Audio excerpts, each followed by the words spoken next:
Assalamualaikum warahmatullahi ta'ala wabarakatuh. Alhamdulillah. Alhamdulillahillazi hadana lihaza wa ma kunna linahtadiya laula an hadanallah. Wassalatu wassalamu ala rasulillah wa ala alihi wa sahbihi wa man wala. Rabbi shrah li sadri wa yassir li amri wa hlul 'uqdatam min lisani yafqahu qawli. Subhanaka la ilma lana illa ma 'allamtana innaka antal alimul hakim. La haula wala quwata illa billahil aliyil azim.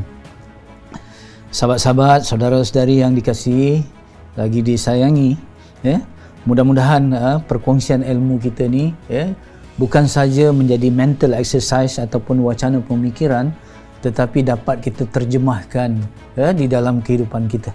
Kerana apa selepas ilmu itu penting. Apa dia selepas ilmu? Amal, insya-Allah. Baik, sekarang saya masuk kepada syarat ibadah yang kelima. Dia ada 6 Yang ini yang kedua terakhir.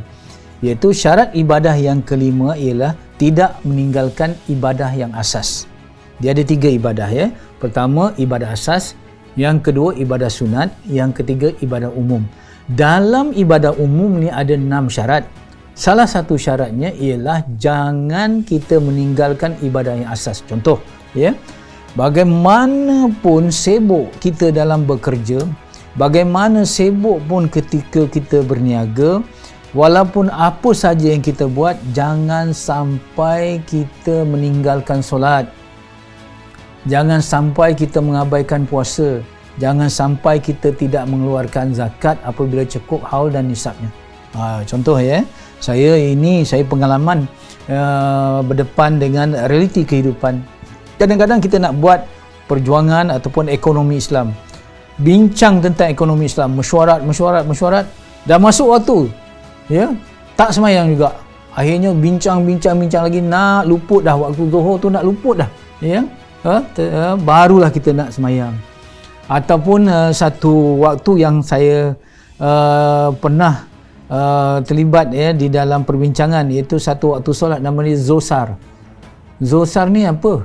Dia ni bukan jamak takdim, bukan jamak takhir, tapi Zosar ini ialah melaksanakan solat zuhur di saat-saat ujung sangat, bila bagi salam je masuk waktu asar, terus sembahyang asar. Dan dia Zosar yang selalu diamalkan kadang-kadang waktu mesyuarat, waktu apa je. Kena bila kita tanya kaum wanita, kenapa Zosar ni susah lah, tak lagi nak ambil wuduk, nak buka makeup apa lagi, lepas tu nak kena makeup balik, lebih baik sekali je senang Zosar. Ada satu organisasi saya masih ingat lagi, bila saya sebut Zosar, ada seorang eksekutif, dia kata, di sini Ustaz bukan Zosar saja, Zosar rib sekali.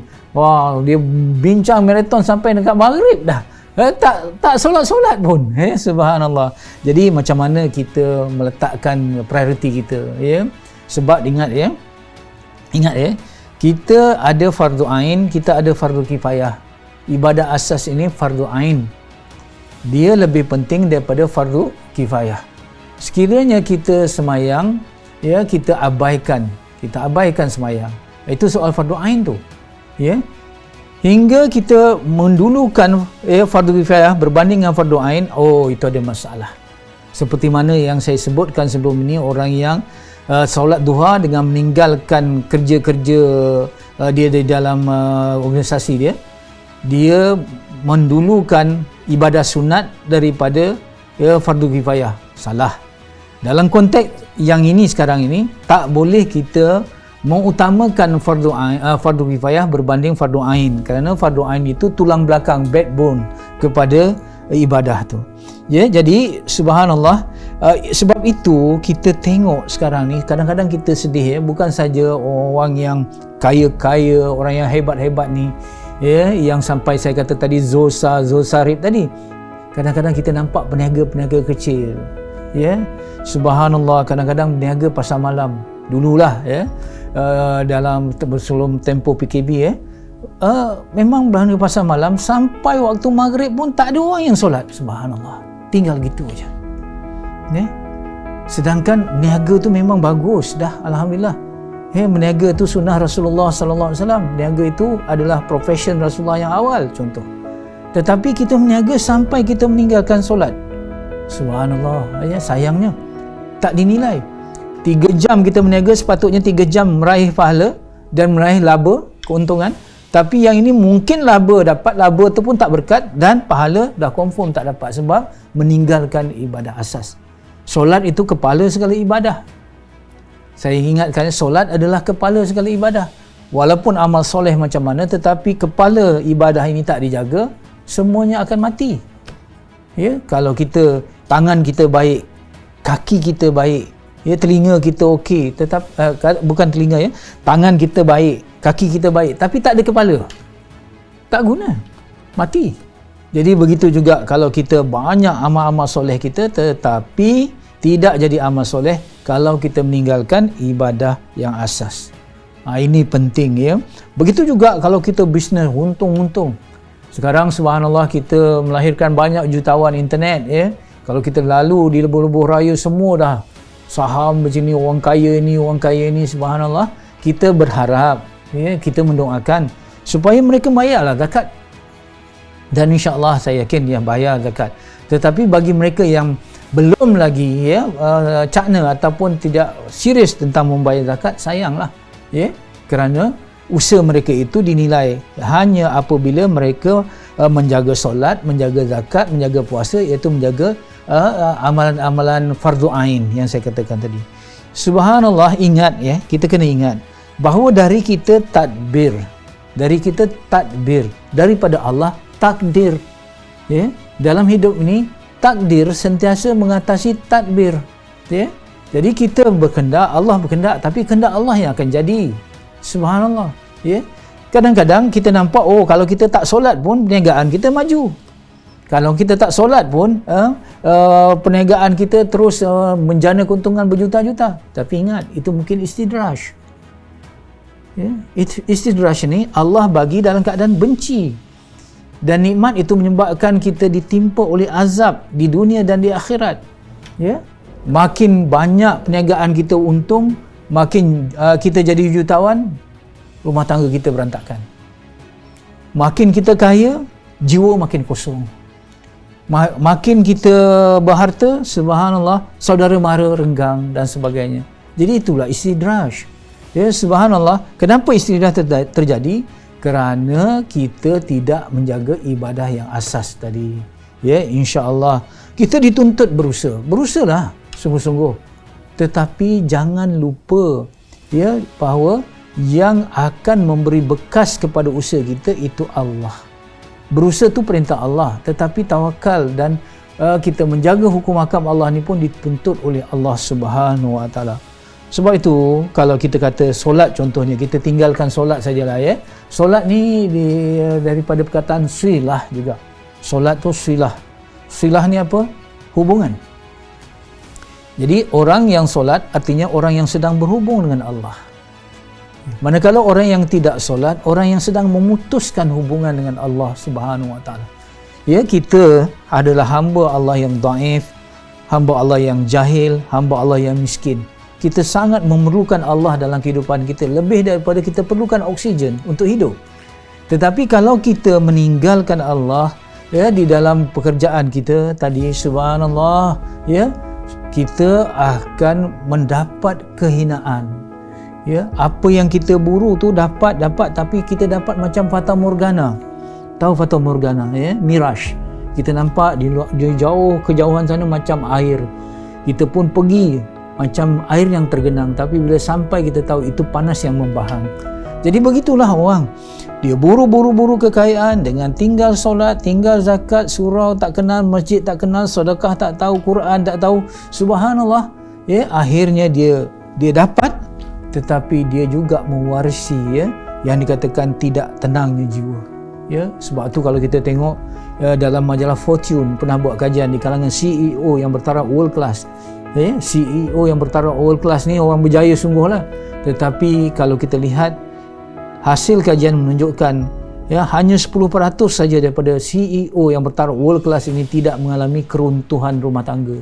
Rumah tangga mereka hancur. Apa gunanya? Kita bekerja untuk isteri kita, membahagiakan isteri kita, kita bekerja untuk membahagiakan anak-anak kita. Tapi akhirnya bila kita dapat, anak kita berantakan, isteri kita dah ke mana dan sebagainya. Subhanallah ya.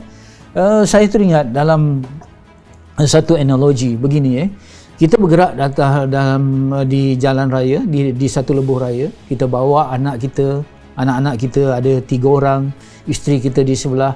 Kita pun berjalan atas lebuh raya. Kita nampak R&R, kita singgah. Bila kita singgah, kita pun pergi bilik air, kita beli barang. Anak-anak kita pun turun juga. Termasuk anak kita yang umur berapa?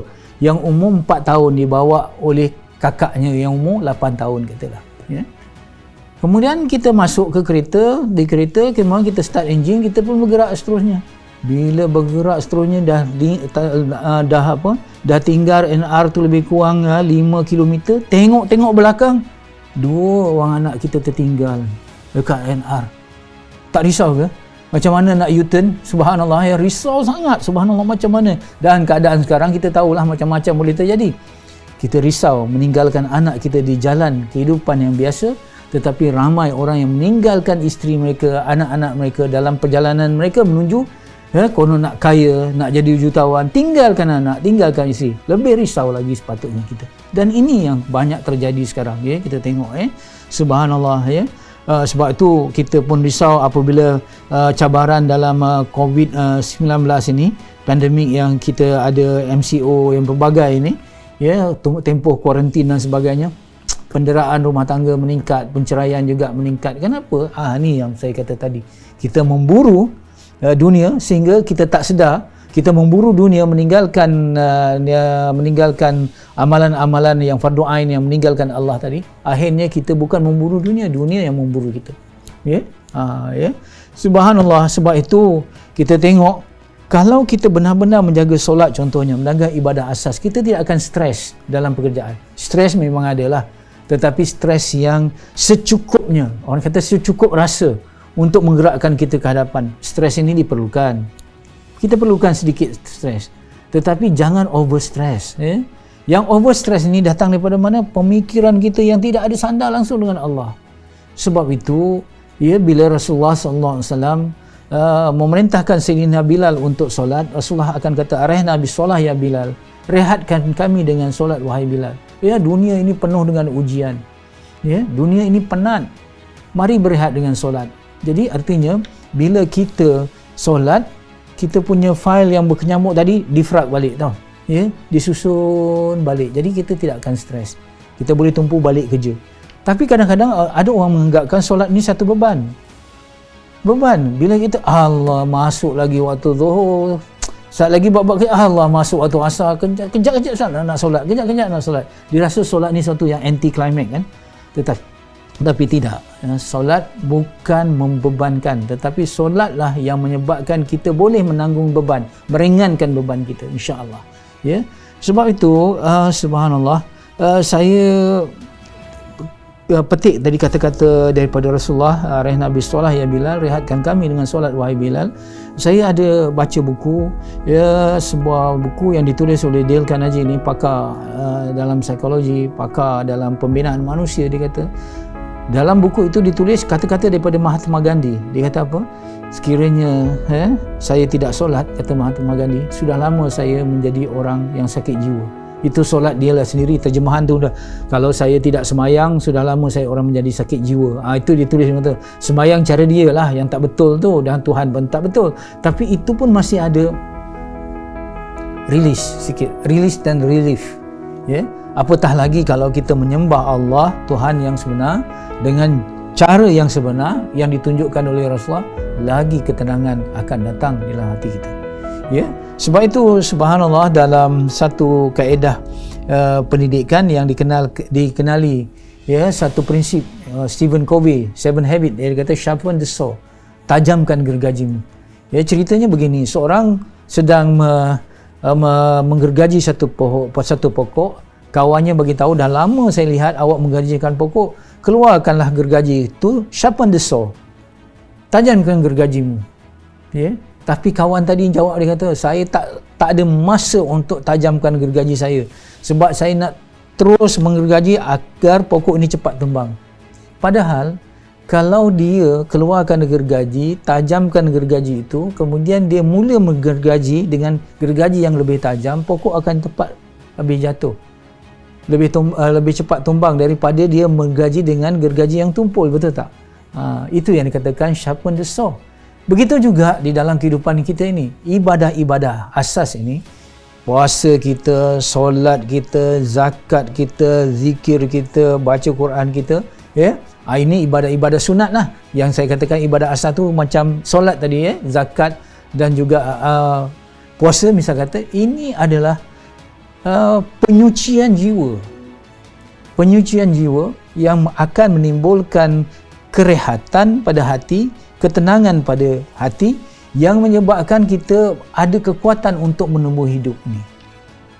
Ya, ini, ya, subhanallah, ya, saya ada baca satu kajian, dia kata antara wanita yang tinggi stres di dalam dunia termasuk ialah wanita di Malaysia. Wanita di Malaysia antara yang tinggi stres. Tak tahulah, saya dapatan saya 4-5 tahun dulu ketika saya membaca satu makalah.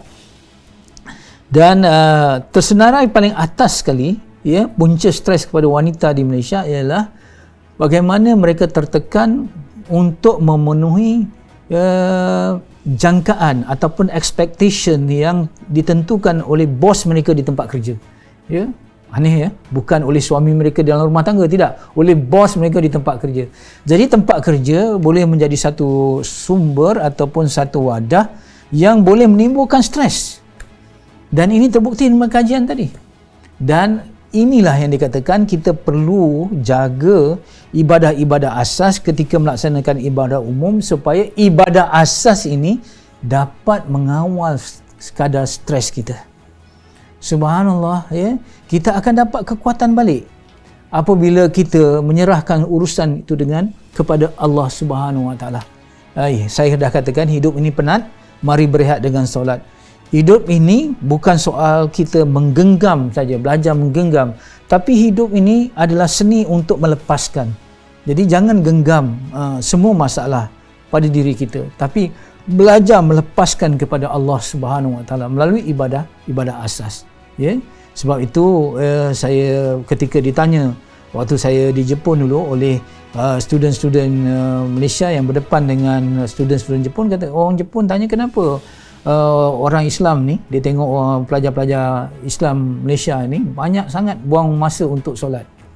Dia nampak banyak buang masa, sebab Jepun dia tak suka buang masa kan. Dia nampak kita semayang 5 waktu ni buang masa. Soalan ni tak relevan kat sini. Kat sini orang banyak buang masa. Ya, di Jepun aja relevan.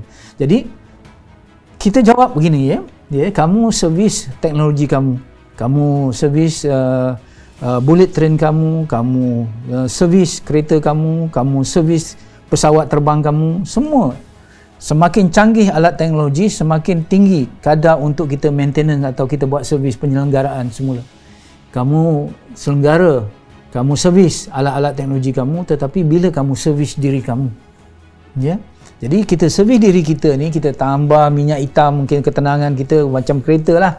Kita tengok balik, ya, kita punya absorber kita ke apa saja, ya, kalau kita servis tu semualah tengok bahagian, ya. Yang mana dalam solat itulah kita melakukan reflection, ya, pada diri kita, ya, sebab masa itulah kita mengadu kepada Allah, ya, God is bigger than your problems. Ya Allah, engkau lebih besar daripada masalahku, bantulah aku, Rabbi firli warhamni wajburni, ya Allah, ya, ampuni dosaku, ya Allah, tutup aibku, bagilah kesihatan padaku. Itulah aduan-aduan, ya, kata-kata cumbu rayu kita kepada Allah Subhanahu Wa Taala, yang mana ini akan memberi ketenangan di dalam hidup kita. Jadi subhanallah, saya mengingatkan diri saya terutamanya dengan sahabat-sahabat yang berkongsi dalam ruangan ilmu ini, supaya bagaimana sibuk pun ketika kita bekerja, kita berniaga, kita syuting ke, kita buat apa saja kerja-kerja profesional kita, solat jangan diabaikan, ataupun solat jangan dianaktirikan. InsyaAllah apabila kita menjaga solat, insya-Allah kita jaga hubungan kita dengan Allah, Allah akan memberi kekuatannya kepada kita, insya-Allah.